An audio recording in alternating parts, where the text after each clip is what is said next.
In a bustling town where boxing was a beloved pastime, there lived a cat unlike any other.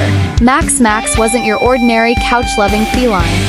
He was huge, almost the size of a small dog, with broad shoulders, powerful legs, and a gaze that could make even the bravest of animals back off. His fur was dark brown with a hint of tiger stripes, and his head was massive, square-jawed like a heavyweight boxer's. Locals had affectionately nicknamed him the Big Boxer, not just because of his looks, but because of his peculiar habit.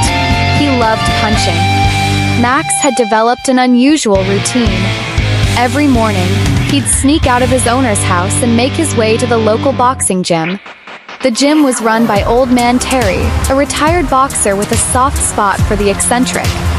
First, Terry thought Max was just looking for food or a warm place to nap, but soon he realized Max had a keen interest in the punching bags. The big cat would stand on his hind legs and start jabbing at the bag, using his front paws with surprising precision. Terry, amused, started calling Max his furry apprentice. Word spread quickly, and soon people began coming to the gym just to watch the big cat throw his punches. It wasn't long before someone took a video, and Max became an internet sensation. "Boxing cat takes on the world," the headlines read. But fame wasn't what Max was after. He had his eyes on something bigger, or someone bigger, Tyson the Champ O'Neill. Tyson was a towering figure, undefeated in the heavyweight division and renowned for his brutal knockouts. He had a gruff personality, but after hearing about the boxer cat, even he couldn't help but laugh. "A cut? In my ring? Bring it on," he joked during an interview. His promoter, always looking for ways to drum up attention, suggested an exhibition match between Tyson and Max, thinking it would be good publicity. What harm could a big cat do, after all? When the day of the match arrived, the entire town gathered at the arena, eager to witness this bizarre spectacle.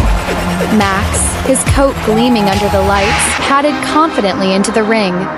His owner, a young woman named Emily, was nervously cheering him on from the front row.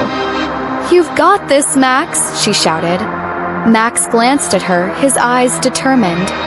Tyson, on the other hand, was all smiles. He strutted into the ring, muscles rippling under his robe, and playfully shadowboxed as the crowd roared. He had no real intention of hurting Max. It was supposed to be all in good fun. The bell rang, signaling the start of the match. Tyson circled the ring, bouncing lightly on his feet. Max, on his hind legs, mimicked the movement, his paws raised like a seasoned fighter. The audience couldn't believe their eyes. It was as if Max had been training his whole life for this moment. Tyson threw a light jab, barely brushing Max's ear. But to his surprise, Max dodged with the reflexes of a predator.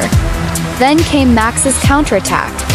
With a swift left hook, he smacked Tyson right on the thigh. The boxer paused, blinking in disbelief. Crowd gasped, and a ripple of laughter spread through the arena. Tyson, now curious, threw another jab, this time aiming for Max's body. Again, the cat dodged, bobbing and weaving like a pro. And then, with feline agility, Max leaped forward, delivering a quick double paw jab to Tyson's ribs. Tyson staggered back, a mix of confusion and amusement on his face. Crowd was going wild. Max, sensing the shift in energy, became even more aggressive. He darted in and out, landing playful but well-aimed blows on Tyson's legs and arms. Tyson, laughing now, tried to keep up, but Max was too quick, too clever. The big boxer found himself being outmaneuvered by a cat. By the third round, Tyson was genuinely tired. He hadn't expected to be running around the ring trying to catch a cat.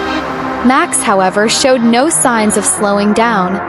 With a final leap, he pounced, landing on Tyson's chest and knocking him to the ground.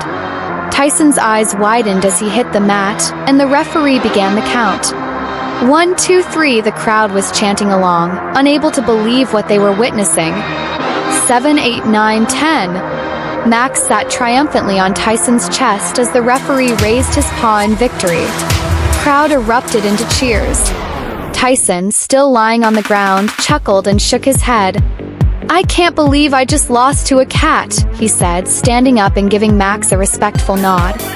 Max, the big boxer-looking cat, had just won the match of a lifetime. As Emily rushed into the ring to embrace her champion, Max let out a triumphant meow, his tail held high. The internet would go wild again, but for Max, the only thing that mattered was the roar of the crowd and the warmth of his human's arms. The legend of Max, the boxing cat, had just begun.